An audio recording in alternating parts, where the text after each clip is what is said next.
here he is with his family and Pope Francis. He also wrote a book on Pope Francis called Pilgrimage, My Search for the Real Pope Francis. He also knows a thing or two about the intersection of church and politics. His uncle, John F. Kennedy, was the country's first Catholic president. And tonight, we have the Vatican's first American Pope. Mark Shriver joins us now. Mark now runs the Don Bosco Cristo Rey School, a Catholic school near Washington, D.C. Mark, thanks for being with us.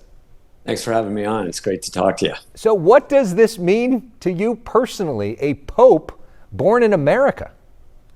Well, I think if you asked Vegas what the odds of that happening, you would have made a lot of money in the last 24 hours, right? I mean, all the gossip, all the rumor mills had the Pope coming from the margins, from the periphery, not from America. There's too much concentrated power, too much money in America. So it's an amazing shock to, I think, everybody, definitely to me. And this guy clearly is from Chicago. I guess he's a Chicago White Sox fan. But more importantly, he was a bishop in Peru, and he lived in Peru. He speaks Spanish, obviously, and Italian and English. So I think when Pope Francis made him a cardinal, he was reaching out to a man who had experience on the margins, on the peripheries, who were not in the centers of power like so many other people are. You know, he's been critical in the past of J.D. Vance on Twitter. We know that J.D. Vance met with Pope Francis right before he died. What message do you think the cardinals were trying to send by electing him? And is there maybe a little bit of a political undertone with this? You know, I having studied Pope Francis for 3 years and having written that book on him, we in America, I think, want to put people in a box. They're either Democrats or Republicans, progressives, independents, conservatives. I don't think the Catholic Church looks at it that way. I think, when he got up on the balcony there, the first thing he said is, "Peace be with you." And then he has this great quote right after that: "God loves everyone unconditionally. Evil will not prevail." So I think he looks at a different definition of love than what the vice president talked about a couple of weeks ago. And it's a radical perspective of love.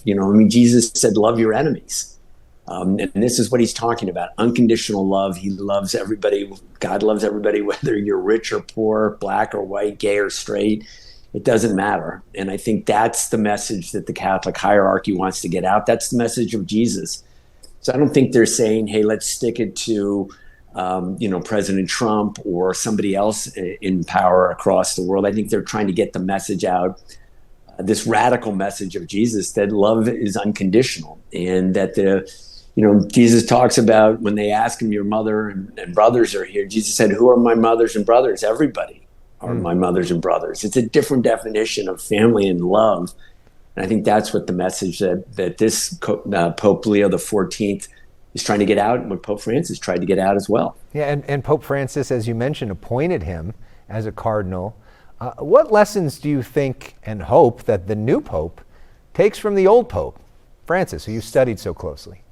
Well, I think, Pope Francis' motto was around mercy. It was about getting the Catholic Church to the margins, to the sinners, to those who don't have power. I have a quote on my desk here about Pope Francis saying, you got to get your shoes muddy. You got to get off the beaten path and get out to the peripheries. And that's where, obviously he's from Chicago, as I said, but he's also spent, decades in Peru.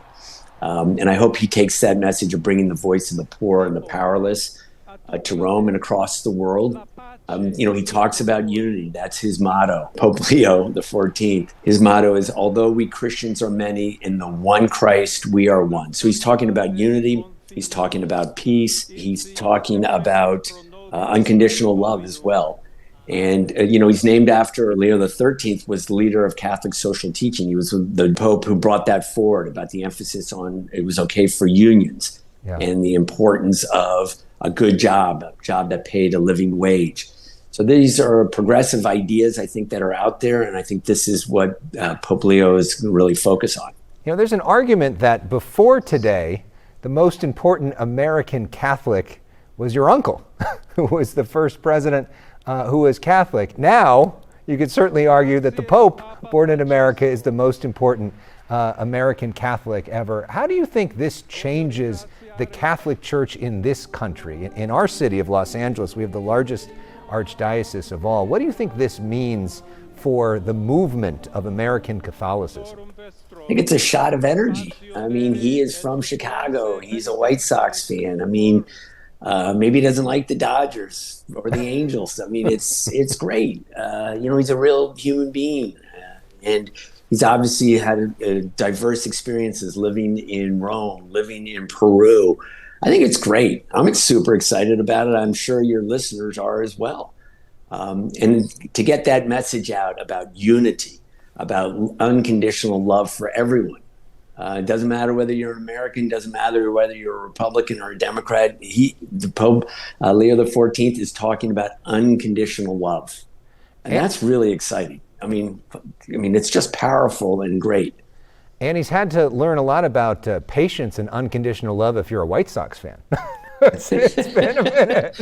Yeah, they haven't had a good couple of years. That teaches you some suffering. Yeah, it does. Long time suffering. Yeah, maybe that's one of the crosses he's got to bear. Yeah, being a Dodger fan, you get a lot of joy these days. Yeah, but he's on the margins. He's not with the rich and famous out there in Dodgerland. Yeah. We're all jealous of your success out there, especially when you took Mookie Betts from the Red Sox. Yeah. But here's a Pope that has that connection and is talking about exciting things, I think, and I hope he'll attract lots of folks to the faith and to unconditional love.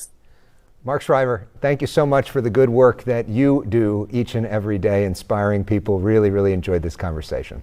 Thank you very much. A real pleasure.